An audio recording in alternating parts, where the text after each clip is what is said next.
մի քիչ ուզում եմ հետ գնալ եւ խոսել այդ հակաեկեղեցական շարժման հասարակական հիմքերի մասին, այսինքն արդեն ասվեց, որ միևնույն է հայ առաքելական եկեղեցին շատ բարձր ռեյտինգ ունի, միշտ ունեցել է եւ այսօր էլ ունի։ Այնուամենայնիվ անցած տասնամյակներում հասարակության մի մասի մոտ դժգոհություն էր առաջացել եկեղեցու նկատմամբ։ Մասնավորապես խոսվում է այն մասին, որ եկեղեցին պատշաճ ձևով չի անդրադարձել նախորդ իշխանությունների մեղքերին, օրինակ կոռուպցիային։ Այսինքն արդյոք չկա այս եկեղեցական հակաեկեղեցական շարժման համար ինչ որ օբյեկտիվ հիմք։ Եկեղեցին միշտ էլ, եթե ակնառու երևույթներ են եղել խոցելի ազգային կյանքում, հանրային կյանքում, այդ խնդիրներին անդրադարձ կատարել է։ Այդ հարցերի առնչությամբ անդրադարձ է եղել անձնական հանդիպումների ժամանակ։ Սակայն երբ նման առիթներ այլևս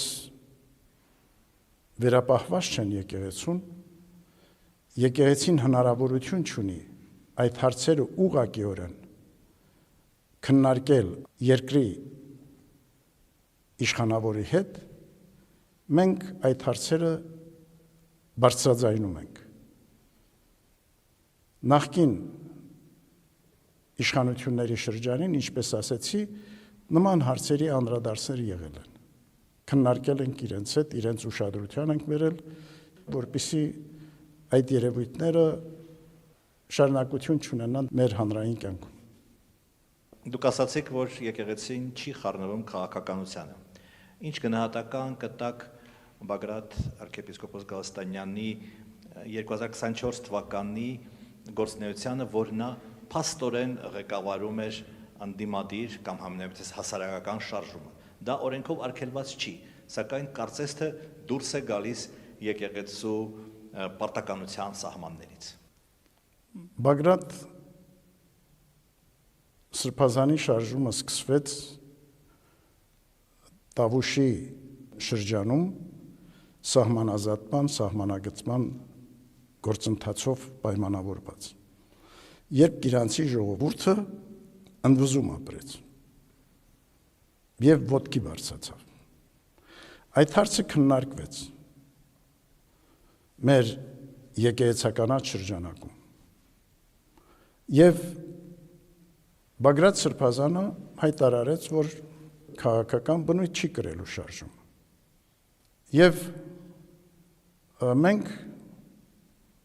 Բագրատ Սրբազանին պատգամեցինք, որ այսպիսի իրավիճակներում առաջնորդը պետք է լինի իր ժողովրդի կողքին, հանդերձ գալու իր հավատավոր զավակների իրավունքների պաշտպանության դիրքերից։ Հետո շարժումը որոշակի փոփոխություններ կրեց եւ Բագրատ Սրբազանը քաղաքական գործընթացների մեջ մտավ։ Այդ պահին մենք կասեցրեցինք իր հոգևոր գործունեությունը։ Հետո արդեն տեղի ունեցավ ձերբակալությունը Բագրատ Սրբազանի։ Բայց այն մեղադրանքները, որ Բագրատ Սրբազանի նկատմամբ առաջադրվում է,